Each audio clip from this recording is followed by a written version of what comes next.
Hello అండి అందరికీ. Thread piping క్లాత్ని అతుకులు పడకుండా అంటే మాటికి అతుకులు పడకుండా మనం టైంని ఏ విధంగా సేవ్ చేసుకొని ఫినిషింగ్ నీట్గా వచ్చేలాగైతే ఈ వీడియోలో అయితే చూపిస్తాను.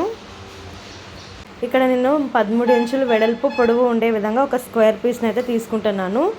అది మనం కట్ చేసేసుకొని సేమ్ ఒకే లెవెల్లోనే ఉండాలి, కొంచెం అటు ఇటు ఉండకూడదు. సేమ్ వెడల్పు ఎంతైతే తీసుకుంటామో పొడవు కూడా అంతే తీసుకోవాలి. ఈ విధంగా మార్కింగ్ చేసుకున్న తర్వాత సేమ్ కట్ చేసుకోవాలి. మార్కింగ్ చేసుకున్న విధంగా కట్ చేసేసుకోవాలి. కట్ చేసుకున్న తర్వాత మనము మిడిల్లోకి ఫోల్డ్ చేసుకోవాలి. ఈ విధంగా మిడిల్లోకి ఫోల్డ్ చేసుకుంటే మనకి ఒక సమోసా షేప్ అయితే వస్తుందండి.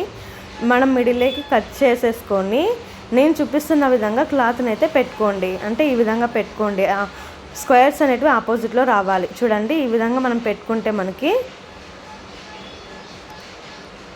ఒక షేప్ అనేది వస్తుంది. ఇప్పుడు దీని మీద ఒక కుట్టు అనేది వేసుకుంటే మనం దీన్ని తీసేసుకున్న తర్వాత మనం ఎక్స్ట్రా ఉన్న క్లాత్ని కట్ చేసుకోవాలి. కట్ చేసుకుంటే ఈ విధంగా అయితే మనకు వస్తుందండి. ఇక్కడ నేను చూపిస్తున్నా చూడండి, క్రాస్ పట్టీలు స్కేల్ ఎంతైతే ఉంటుందో వెడల్పు అంతతోటి అయితే మార్కింగ్ చేసేసుకున్నాను. అన్నీ కూడా సేమ్ మీరు కూడా ఇదే విధంగానే మార్కింగ్ చేసుకోండి.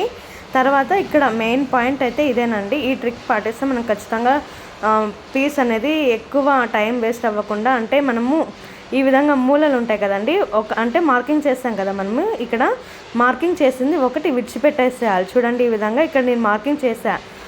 ఇది అనేది మనం విడిచిపెట్టేసి ఇక్కడ ఈ విధంగా పెట్టుకుంటే మనకి ఒక షేప్ వస్తుంది. ఇట్లా వస్తేనే మనకి మనం కుట్టేది కరెక్ట్ అన్నట్టు, లేకపోతే ఎక్కడో మిస్టేక్ చేసినట్టు అండి. ఇక్కడ చూడండి, ఈ షేప్ వస్తే మనకి కరెక్ట్గానే మనం కుడుతున్నాము అని. ఈ విధంగా ఒక మార్కింగ్ అనేది మనం తీసేసుకొని కుట్టుకుంటే షేప్ అయితే ఇట్లా వస్తుందండి. తర్వాత ఇది మనం ఈ విధంగా మనం మార్కింగ్ చేసుకున్నాం కదా, దీన్ని ఉల్టా చేసేసుకుంటే మార్కింగ్ అని ఈ విధంగా కనిపిస్తాయండి. మనం మార్కింగ్ చేసిన విధంగా క్లాత్ని కట్ చేసుకుంటే సరిపోతుంది. ఇదేనండి, ఎంత ఈజీ కదా, చాలా అంటే చాలా మనకి టైం సేవ్ అవుతుంది. మాటికి మనము అతుకులు వేయాల్సిన అవసరం లేదు.